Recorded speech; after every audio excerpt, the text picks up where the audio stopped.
Hi everyone! Good evening! So, welcome back to my channel and to my vlog. So, ngayon, magsasagot lang ako ng mga question ninyo. So, ayan, medyo matagal naman tayo walang vlog, guys. Question number 1. Ma'am, pwede po ba baguhin yung payment term na na-approve ng Pag-ibig? 1 year, gagawin po sanang 2 years. Pang 2 days pa lang po ngayon, nung na-approve, punta po sana kami sa branch para gawing 2 years ang payment term. Okay, guys. Nako, bago kayo mamili ng loan term, kung hanggang kailan kayo magbabayad sa Pag-ibig Fund ng inyong utang, pag-isipan ninyo ng maigi. Okay? Kasi hindi na po pwedeng baguhin. 1 year yung pinili nila. And then siguro, nung dumating na yung text ng Pag-ibig Fund, yung computation, kung magkano yung monthly amortization, kung mas maikling panahon ang pipiliin natin sa pagbabayad, mas malaki talaga yung babayaran natin na monthly amortization. Pero syempre, paalala ko lang, ang monthly amortization natin ay magdedepende pa rin yan sa kung magkano ang inapprove sa atin ni Pag-ibig Fund. Syempre, kung malaki yung na-approve sa atin, malaki din yung ating monthly amortization. Kaya nga ako, nung nag-loan ako guys, alam nyo ang ginawa ko. Baka hindi kayanin ng sahod ko ang deduction. Ginawa ko siyang 3 years. Di bali nang mag 3 years siya. Basta ang importante may matitira pa sa sahod ko. Kaya ang hirap kaya. So, reminder ko ha, everyone, kapag mag-loan tayo sa Pag-ibig Fund, yung mga loan term ninyo ay pag-isipan ninyong maigi. Huwag na po kayo pumunta ng Pag-ibig Fund. Kasi po, hindi nyo na po talaga mababago yan. Question number 2. Ma'am, year 2022, may loan ako from previous employer.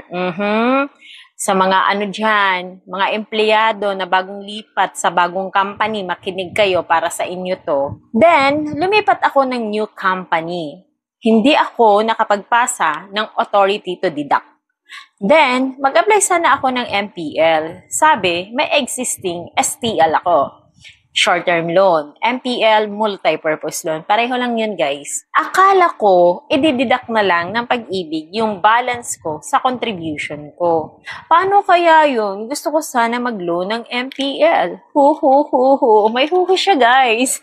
Kaya, nagbabasa ko ng comment na nakalagay na huhu. Kaya kailangan natin mag-huhu. Oy, wait lang ha. Disclaimer ha. Hindi po ikaw kita pinagtatawanan ha. Ayoko lang naman nasad tayo dito sa ating vlog. Okay. So, ganito yan ha. Mag-ingat kayo sa inyong mga utang na hindi kayo dapat nagkakaroon ng lapses. Huwag kayo maging kampante na okay lang may lapses dahil iniisip ninyo ay ikakaltas ni Pag-ibig Fund sa makukuha natin. Hindi siya ganun, guys. Okay? So, sa mga bago dito na maliligaw sa aking vlog, lagi ko itong dinidiscuss. Ang binabawas ni Pag-ibig Fund sa atin kapag nag-loan tayo ay yung outstanding loan balance. Si outstanding loan balance ay iba sa lapses. Kapag sinabi natin na lapses, ibig sabihin, ito yung mga buwan na hindi mo nabayaran. Kaya, pag nagkaroon tayo ng lapses sa ating utang, ay hindi na updated yung bayad natin. Halimbawa, nagkaroon ka ng lapses for the month of January, February, March for the year 2025. April, May, nakaltasan ka. So parang iisipin mo, uy, updated ako, meron akong payment ng April at saka May. Pero how about the January, February, March? Nabayaran mo ba yon? Siyempre, kung hindi mo nabayaran yon, nagkaroon na ng patlang sa pagbayad sa iyong loan payment.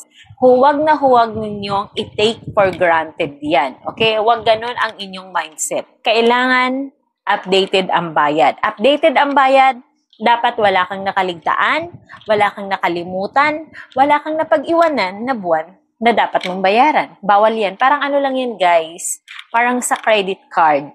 Kunwari, yung due date mo, ganito, for the month of February, hindi mo nabayaran. Pagdating ng March, nakapagbayad ka. Sa tingin mo, updated ang payment mo. Hindi, may February kang naiwan. So, may lapse. Okay? So, hindi siya ganon. Nangyayari lamang na ibabawas sa ating loanable amount doon sa ating total accumulated value, doon yun sa ating total contribution. Mangyayari lang ang ganon na ibabawas ni Pag-ibig Fund kapag updated yung bayad natin. Wala tayong napag-iwanan na buwan. Okay? Tandaan ninyo yan.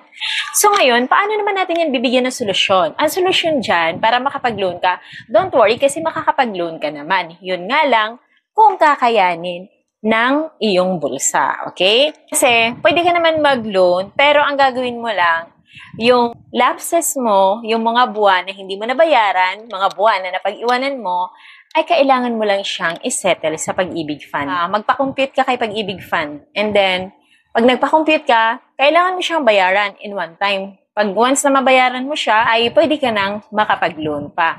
And then, yung matitira na outstanding loan balance, yun yung ibabawas ni Pag-ibig Fund sa amount na makukuha mo. Okay?